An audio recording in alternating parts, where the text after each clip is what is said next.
নমস্কার বন্ধুরা, আপনারা দেখছেন কুকিং হাউস অফ অনিমা। আজকে একটা পটলের রেসিপি তোমাদের সাথে শেয়ার করব।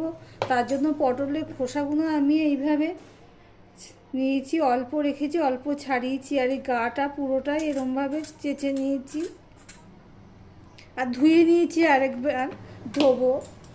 এবার পটলগুলোকে আমি এইভাবে কেটে নেব।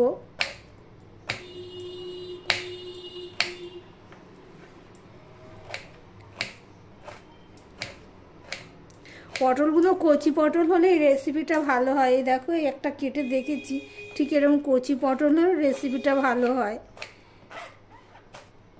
এইভাবে আমি সমস্ত পটলগুলো কেটে নেব।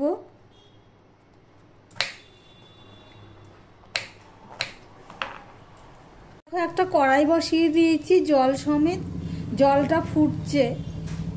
এই ফুটন্ত জলে আমি এই পটলগুলো দিয়ে দিচ্ছি।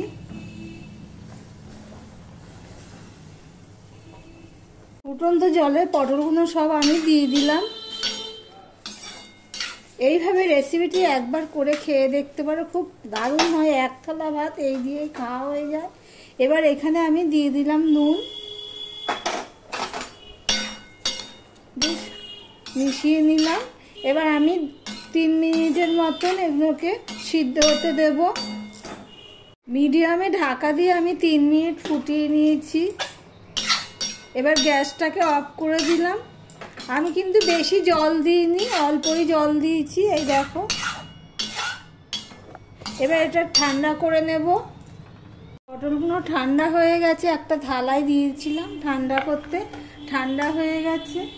এবার এখানে আমি এই 5টার মতন কাঁচা লঙ্কা একটা মিক্সিং জার নিয়েছি, দিয়ে দিলাম।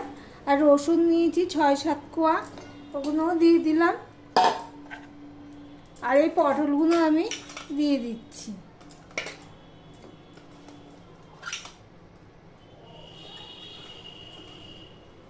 দিয়ে আমি একটা পেস্ট বানিয়ে নিচ্ছি। দিয়ে কড়াই বসিয়ে দিচ্ছি। কড়াইটা খুব ভালো করে গরম করে নিয়েছি। নিয়ে আমি দিয়ে দিলাম সর্ষের তেল। তোমরা চাইলে এখানে সাদা তেলও দিতে পারো। তেলটা হয়ে গেলে আমি একটা শুকনো লঙ্কা ফোড়নে দিয়ে দিলাম।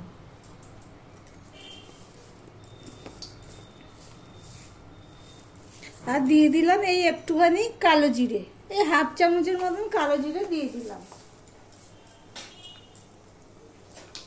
কালো জিরের থেকে একটা সুন্দর গন্ধ বেরোচ্ছে। এবার আমি এখানে দিয়ে দেব এই 1খানা পেঁয়াজ কেটে রেখেছিলাম। এই পেঁয়াজটা আমি দিয়ে দিলাম।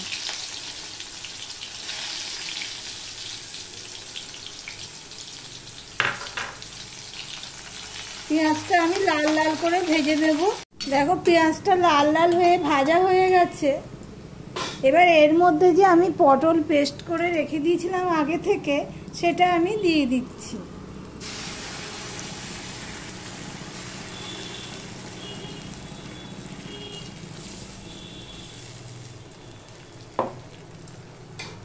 নুনটা আমি এখন দেব না, কেননা পটল সিদ্ধ করার সময় নুন দিয়েছি। এটা জল শুকিয়ে কিছুটা কমে আসলে সেই বুঝে নুন দেব। উনানের আঁচটা একেবারে বড় করে দিয়েছি, দিয়ে সমানে নাড়তে থাকবো। আর এর মধ্যে আমি একটু হলুদ দিয়ে দিচ্ছি, এই 1 ফোঁটা হলুদ দিয়ে দিলাম। সমানে নেড়ে যাব জল শুকানোর। নুনটা আমি টেস্ট করে দেখেছি, আর একটুখানি নুন দেব। আমি এখানে একটুখানি মিষ্টি দিয়ে দিলাম, সবজি যেহেতু। আর এইটুখানি নুন দিয়ে দিলাম। আমি সমস্ত কিছু মিশিয়ে নেব। এইভাবে যদি রান্না করা যায় পটল, দারুণ হয় খেতে। এই দিয়েই 1 থালা ভাত খাওয়া হয়ে যাবে। পটলের তরকারি থেকে এই রেসিপিটি খুব দারুণ। আমার ভিডিওটি যদি ভালো লেগে থাকে তাহলে প্লিজ লাইক করে সাবস্ক্রাইব করে পাশে থেকো। এর আগেও আমি পটলের আরও অনেক রেসিপি দিয়েছি, চাল পটল, পটল শস্য, তোমরা চাইলে ওগুলো দেখে নিতে পারো।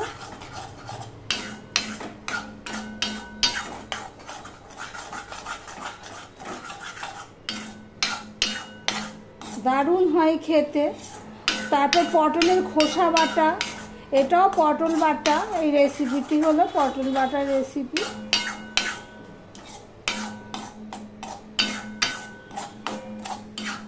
আর শুকাবো না, হয়ে গেছে, আমি মুখে দিয়ে দেখেছি। আর অনেকটাই তেল পড়েছে, তো সিদ্ধ হয়ে গেছে, স্বাদও হয়েছে দারুণ।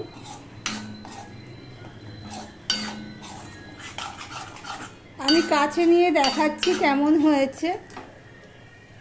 এই দেখো, রান্নাটা শেষ হয়ে গেছে, গ্যাসটা অফ করে দিলাম।